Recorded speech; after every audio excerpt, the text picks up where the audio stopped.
The James Show Podcast. Joining me now is the worst guest in 2025, State Rep Brian Harrison. Oh my goodness, I hit the wrong button. I almost did something nice for you, Brian. Oh my goodness, there's a first time for everything. First time for everything. All right, now I'm told there's an impending vote. You may have to just ditch the phone at any point. You can just hang up on us. I'm on the floor. I'm on the floor of the House voting as we speak. But okay, I'll push the button. So now I got a quick second. So I am voting as I am talking to you. But any chance to talk to James Parker on WBAP, I do what I can. Despite the insult. Right, so, you're right. So the just compliments all over the place. What are you voting on right now? Is it like National Hot Dog Day or something?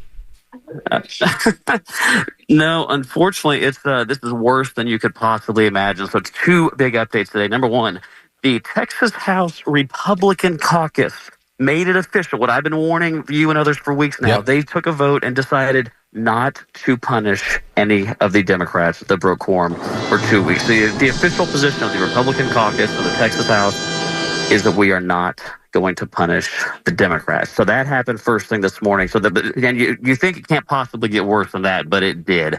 Today is property tax day in the Texas House, and this is the day where people expected us to be voting on cutting property taxes or getting us on a path to elimination, which I want, get rid of property taxes. Right. No. The Texas House had other plans, and instead of cutting taxes, instead of getting rid of property taxes, they actually passed a bill that was amended at the last minute by one of the rhinos in leadership to make it easier to raise property taxes without going to an election. I mean, it's a total betrayal of voters in the state of Texas. Wow. Is there any good news here? Anything positive that could come from the special session?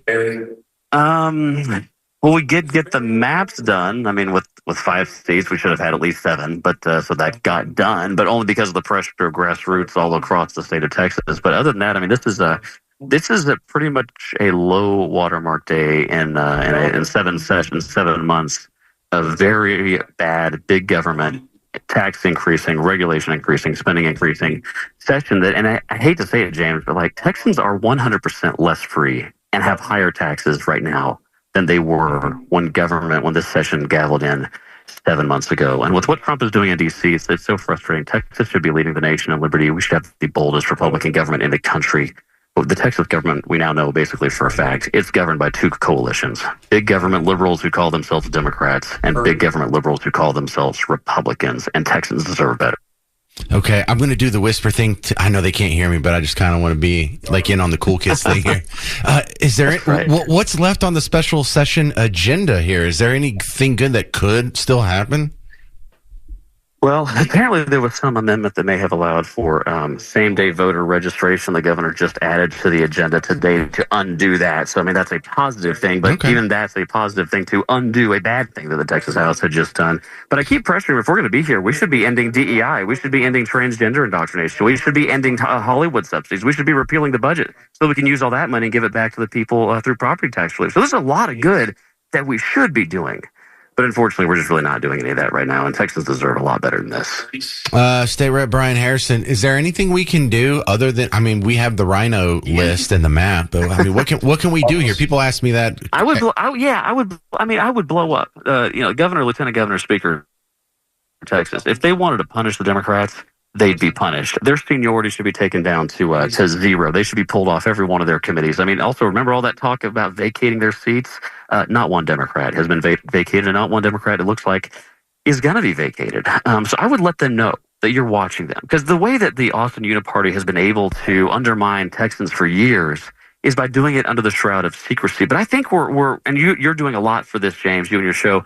There's a new paradigm. I mean, Texans' eyes are being opened like never before to the treachery at the hands of these so-called Republicans down in Austin. So I would just let the Speaker, Governor, Lieutenant Governor know that you're on to their games and you're watching them systematically undermine their rights, their freedoms, and their liberties and tax them out of their homes to fund the Biden agenda, and that you're not going to tolerate this any longer. All right, we're talking with State Representative Brian Harrison out of the Midlothian District, that whole area. And when you see the conclusive vote where they don't even want to punish these guys, that makes me even more sure that there had to be some level of coordination. Because what a huge risk these guys were taking, just hoping they wouldn't get punished.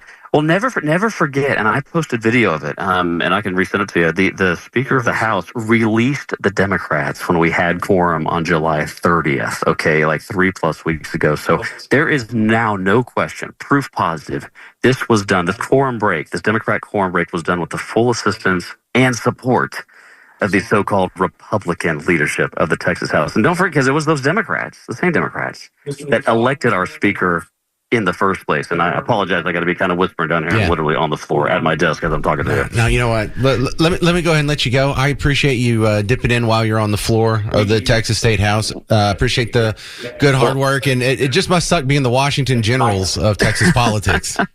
Well, I just appreciate you and your audience for opening the eyes of so many Texans. I mean, I can feel it. It's making a difference. So keep the heat on, keep the pressure on, and know that at least there's one or two of us down here fighting for you guys. And I appreciate you, James. I hear you on a couple network shows. I know you're on here. I hear you on in Houston. Are you getting the word out to like Austin and San Antonio and El Paso and the rest of Texas?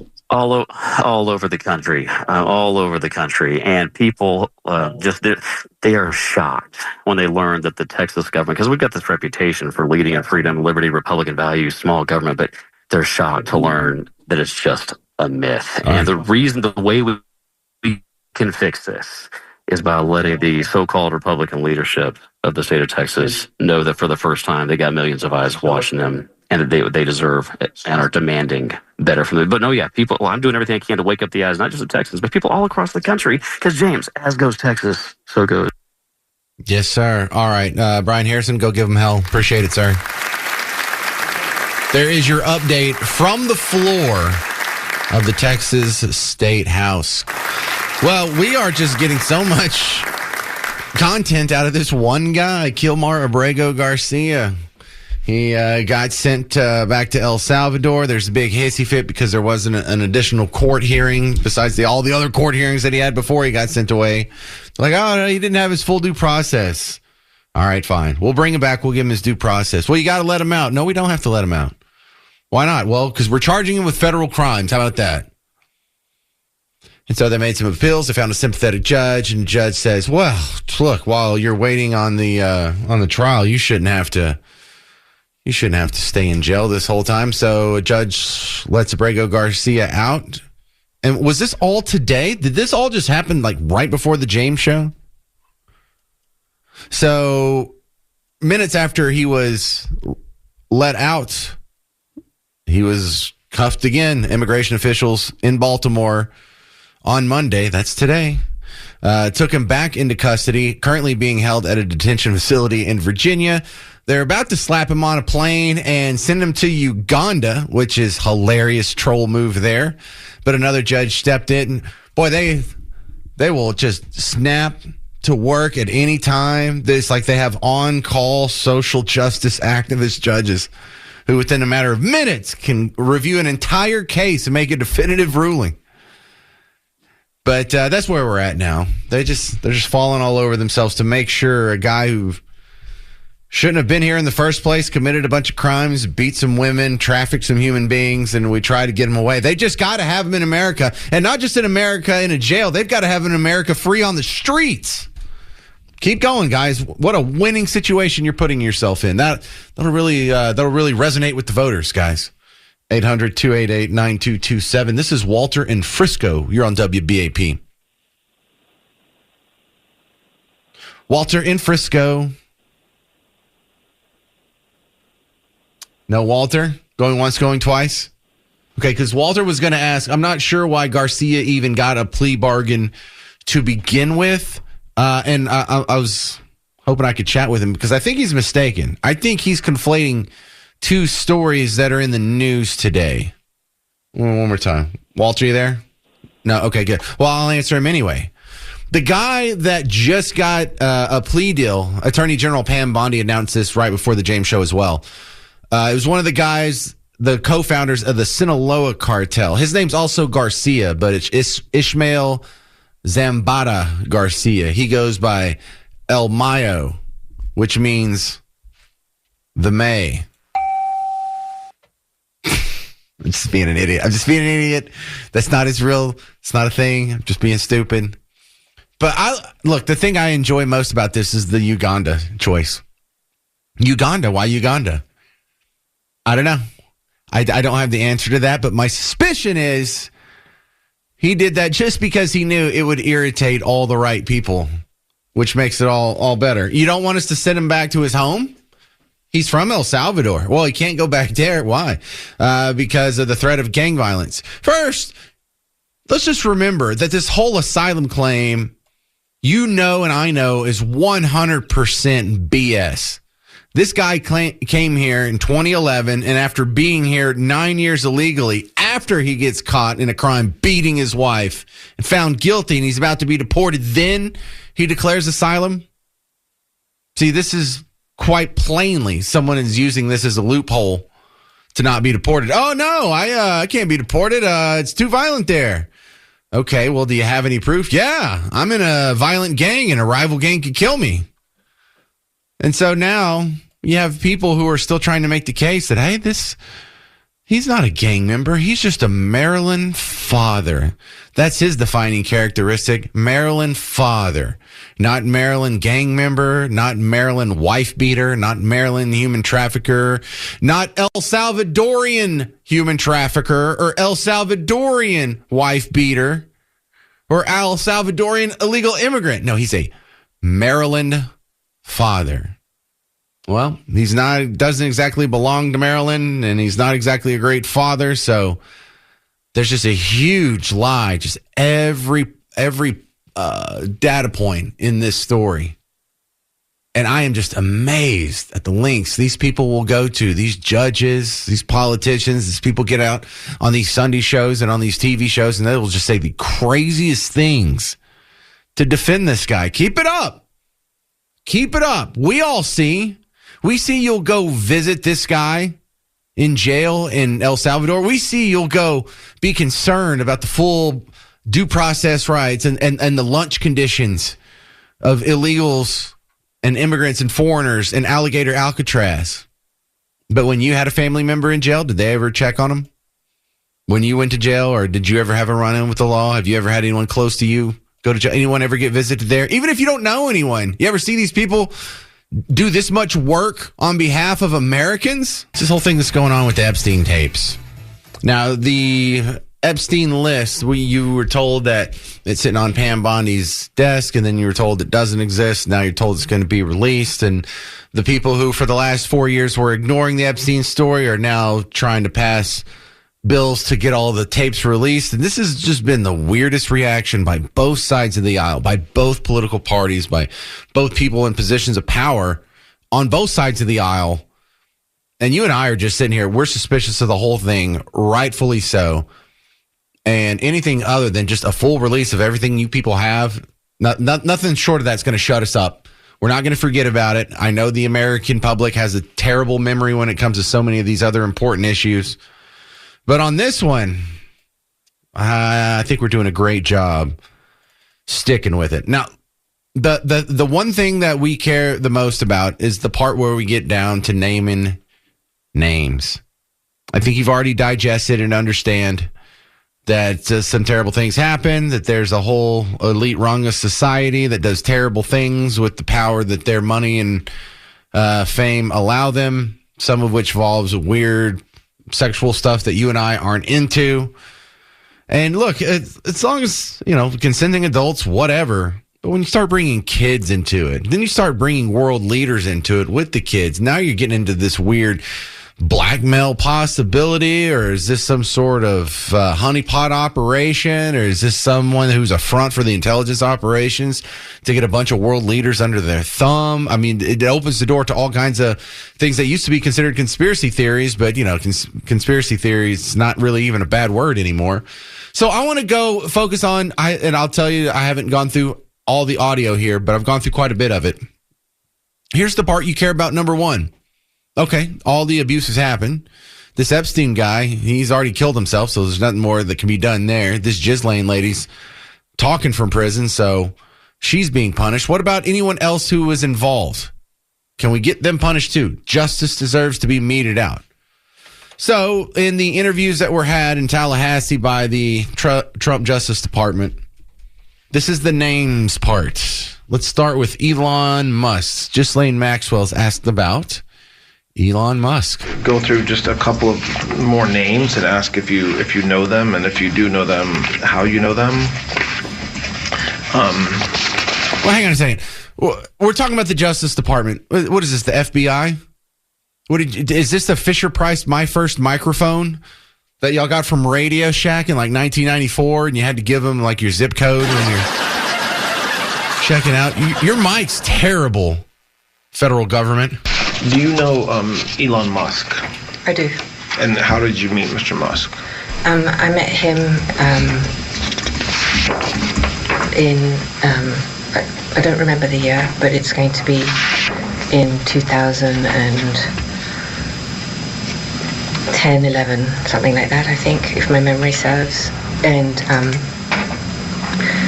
I was at an event for Sergey Brin, the co-founder of Google, and Sergey had arranged it was for his birthday. See how long, slow, and boring this is? A bunch of us.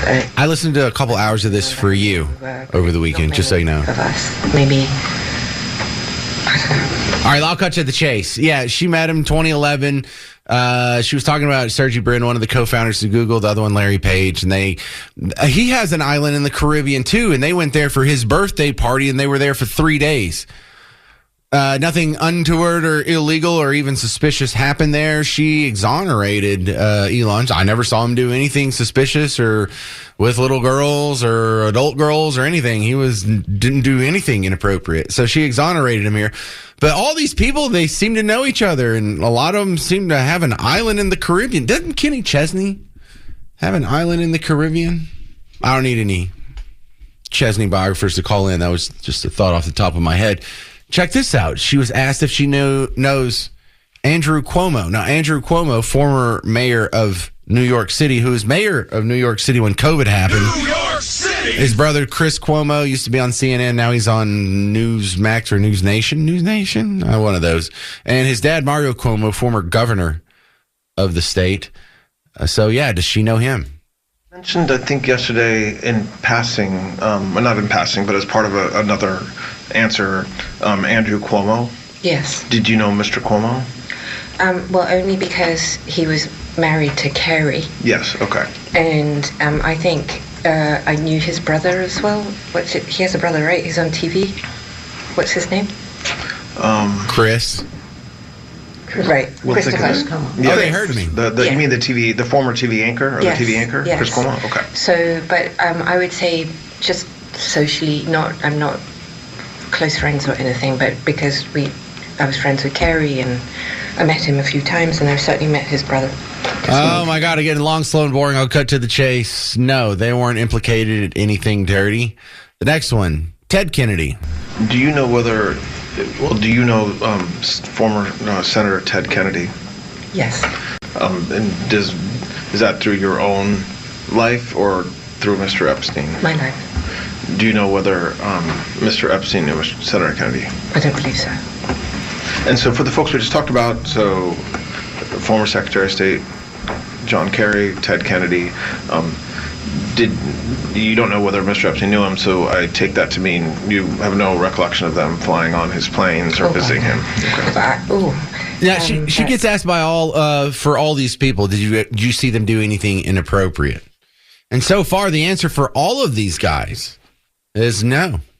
Ted Kennedy, John Kerry, Andrew Cuomo, Elon Musk. Now, what about Bobby Kennedy? We need to call him RFK.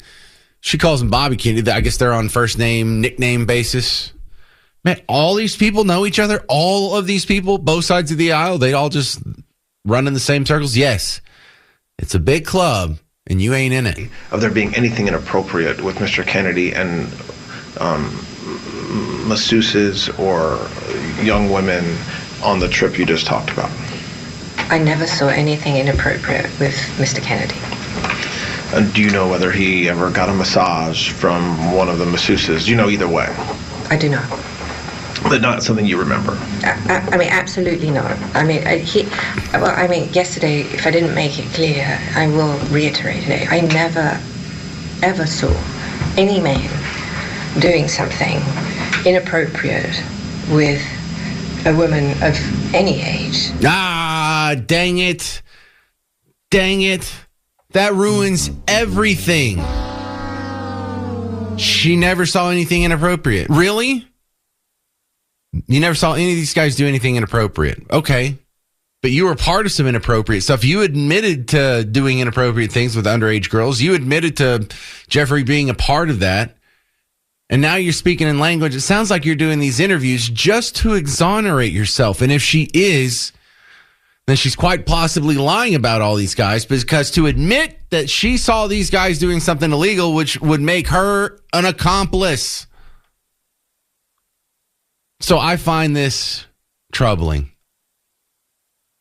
If she's not willing to admit it, then what's the point of interviewing her?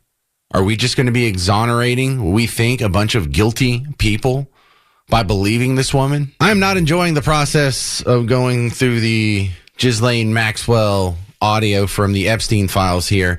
And I'm quite disappointed in some of my media counterparts. For some of these big stories, over the weekend, I can just cruise, hang out with some of my 4 kiddos, maybe throw the football, watch a little TV, mow a little grass. And when I get back on Monday, some other enterprising fellow has done a lot of the heavy lifting. Is like, look, here's the 10 most important parts, and look at these audio clips from the Ghislane interview. I'm not seeing a whole lot of that. So I'm digging it out for you on your behalf. Problem is I've got to go through all this audio, and I hate hearing these stories. I believe stuff like this just damages you. It's like smoking a cigarette, you know, like your lungs are just caked, and it'll take a long time for those stains to come out. But if no one else is going to do it for me, I'll do a little bit of the heavy lifting. But are you noticing what I noticed thus far through the audio? She knows all these people. Ghislane Maxwell, someone you didn't even know existed until after Jeffrey Epstein got arrested this last time. You didn't hear of her until 6 years ago. All throughout the 90s and the 2000s and the teens, she's been hobnobbing, rubbing elbows with the most powerful people on planet Earth, including America. She knows Elon Musk. She knows Andrew Cuomo and his brother Chris. She knew Ted Kennedy before he died back in 2009. She knew Ted Kennedy.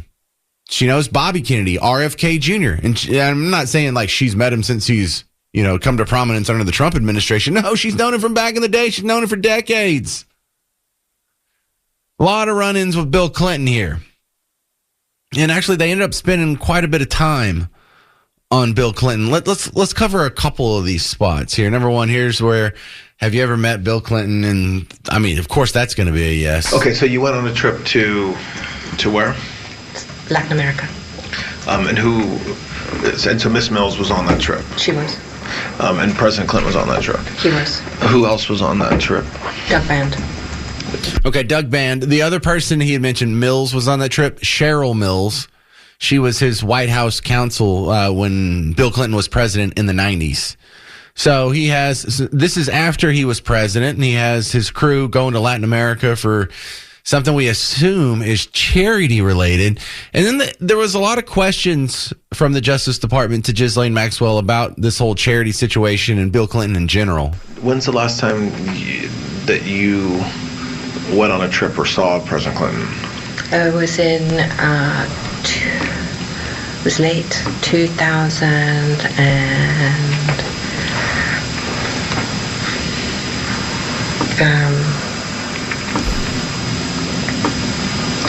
I don't know, 16, 17, 8, something. It's not even that long ago. Imagine what a storied life this woman has led. When she gets to go on a trip with a former president, she barely even remembers. I don't know what year it was, 2016, 2017. You and I would know. That was something, that was an interview with Jack Nicholson where the thing he hates about being famous is whenever you meet someone new, whatever he says, they'll remember for the rest of their life. Whatever they say, he'll remember it for about the next 20 minutes. And then she doesn't care. I don't know. I was on so many private jets with so many former presidents so many times. Who knows what the last one is? She was answering that like you asked me, when's the last time you've been to Arby's? I don't know.